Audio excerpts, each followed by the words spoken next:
ఇదే రేపు వైఎస్ఆర్ కాంగ్రెస్ పార్టీ వచ్చిన తర్వాత రిపీట్ అయితే మీరు తట్టుకోగలుగుతారా? దాడి చేసే ప్రదేశంలో మేమే ఉంటాం, పరిగెత్తుకుంటే పోలీస్ స్టేషన్ పోతే ఆడ మేమే ఉంటాం, గాయాలతో హాస్పిటల్ పోతే ఆడ మేమే ఉంటాం, చివరికి మీరు నిద్రపోతే కళల్లో కూడా మేమే ఉంటాం.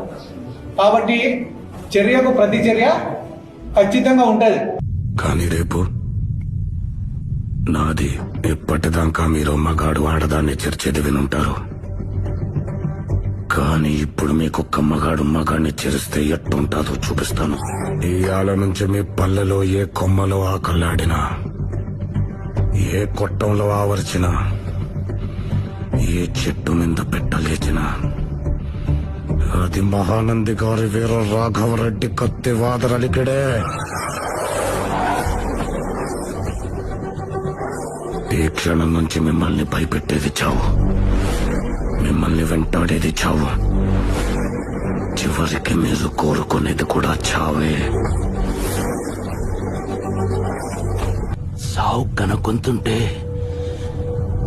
ఇట్నే ఉంటుందా?